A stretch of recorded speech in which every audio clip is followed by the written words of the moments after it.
Okay, so this evening I want to talk to you about the distinction between what I call the shadow world or the antiquated operating system and the pristine operating system. The pristine operating system is a system which we come functioning on based on trust, fun, happiness, excitement. Everything that you see in children is the system that we come in running on.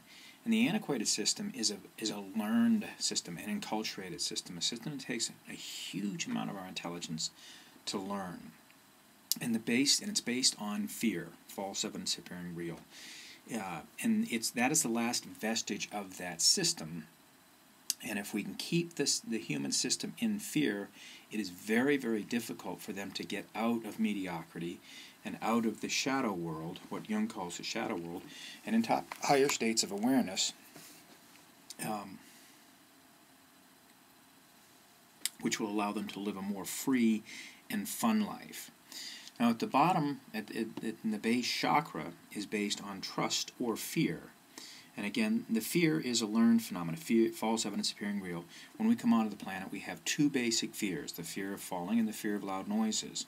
And those are the only two. They're called the startled response. You can see them in small babies if you're holding them and you let them go very quickly without actually dropping them. Well, if you actually drop them, they really get scared. But if you just kind of drop with them, or if you speak not even loudly sometimes, it will set off this startled response. And it may not be true fear, but there is quite a bit of startle. But all the fears we have,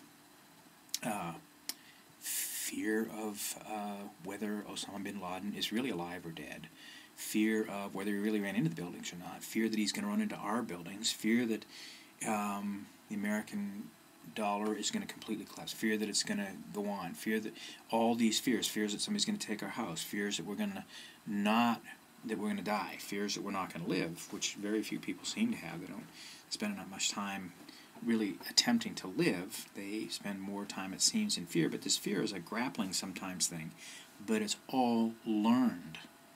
All the fear that you know is learned. If you look at how you came onto the planet, you didn't care whether you had a mortgage payment, or if you missed it, you didn't even know it because you know what I mean, all these things.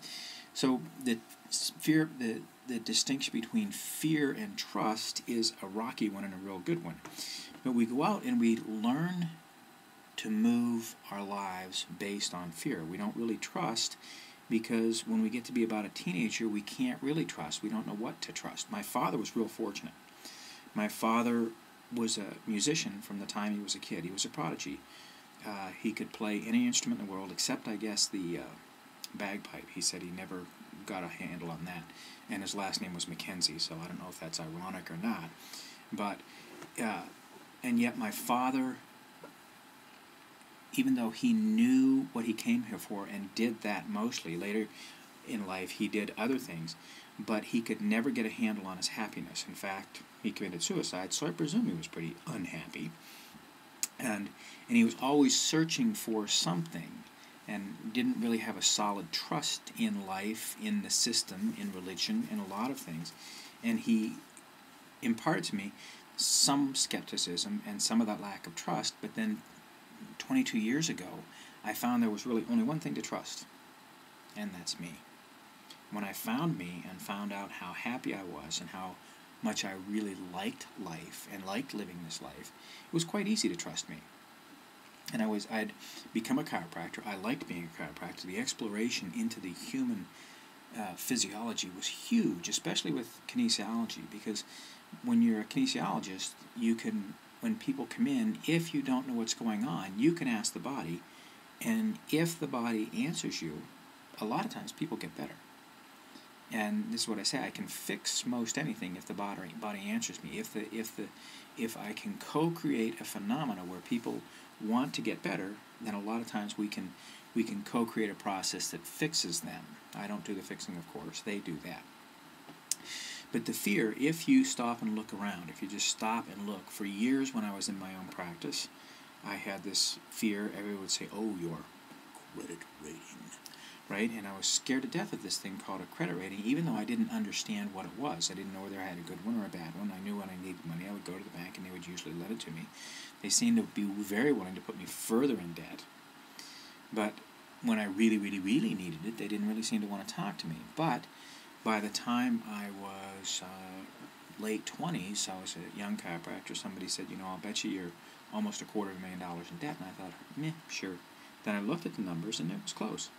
With my clinic and housing and everything like that, I was quite a bit in debt. I thought, well, this isn't right, But there was all this fear with it. Every month I had all this fear, so I sold a lot of things. Inadvertently got rid of a condo, sold my practice for less than I paid for it, which people say that's a bad business deal.